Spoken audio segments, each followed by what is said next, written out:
Oke, baik. Sekarang kita akan membahas tentang vector field di sebuah bangun ruang. Ya, vector field di bangun ruang prinsipnya akan mirip dengan vector field yang nilainya itu kalau kita masih ingat di dalam sebuah bangun datar begitu ya, sebuah plane. Nah, kalau sekarang dalam bangun ruang, nanti setelah ini kita akan membahas tentang flux dan work. Prinsipnya sama, yaitu adalah pada setiap titik ada sebuah vektor. Jadi dia memiliki vektor di setiap titik di bangun ruang yang nilai vektornya adalah PQR, di mana PQR adalah fungsi dari X, Y, dan Z. Artinya adalah besar dari vektor tersebut, arah dari vektor tersebut akan terpengaruh oleh posisinya di mana.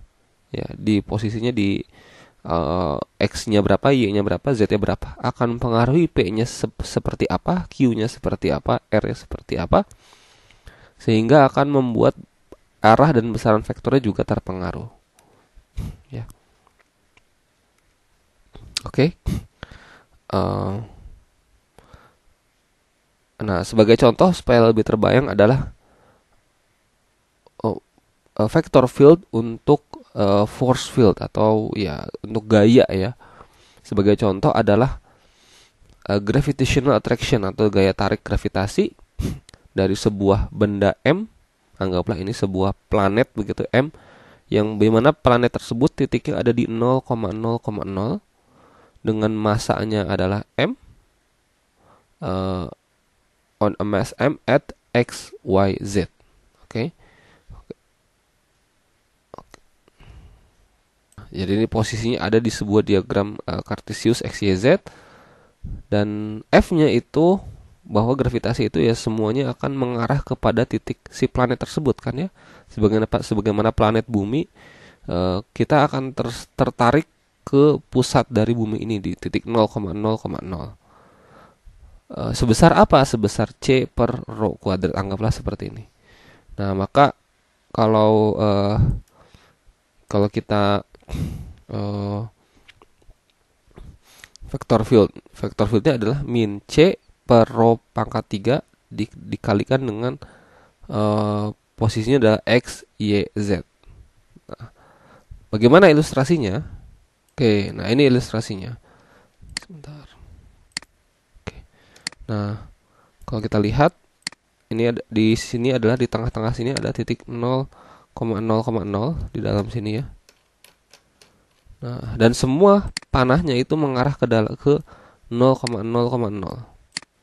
Ya, dari bawah mengarah ke sini, dari atas mengarah ke sini.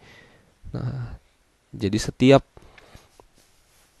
di titik misalnya, ini mungkin prinsipnya sama ya, tapi di dalam 3 dimensi. Mungkin saya tidak akan terlalu mendetailkan bagaimana caranya, uh, karena pasti sangat persis begitu.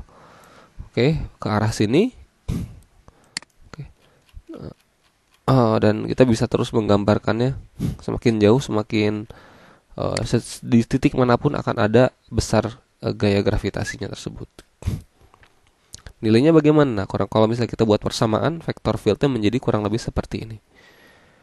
Contoh yang lain adalah electric field, magnetic fields, ya, listrik, kemudian magnet, kemudian velocity field, kecepatan, dan juga gradient field. Kita ingat misalnya kita punya U sama dengan X, Y, Z, maka gradien dari U itu adalah U sub X, U sub Y, dan U sub Z. U diturunkan terhadap X, U diturunkan terhadap Y, U diturunkan terhadap Z. Oke, dan ya velocity field, kemudian yang lain-lain ini ya sebenarnya bisa kita lihat juga, bisa kita hitung juga menggunakan gradient field ini. Oke. Nah, ya jadi seperti itu ya. Artinya kalau misalnya X-nya bagaimana besar gaya di titik 2,3,4.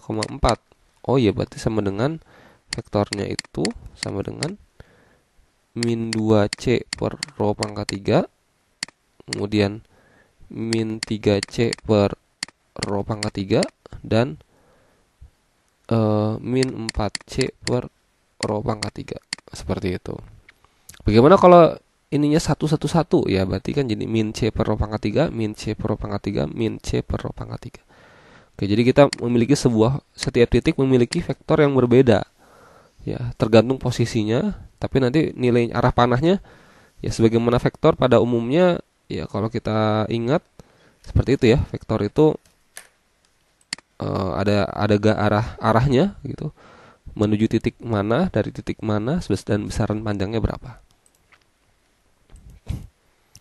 Oke, kurang lebih seperti itu ya, untuk sebagai gambaran tambahan saja. Kalau Anda masih agak bingung tentang ini, coba diulang lagi bahasan tentang vector field yang dalam 2 dimensi, bukan yang 3 dimensi.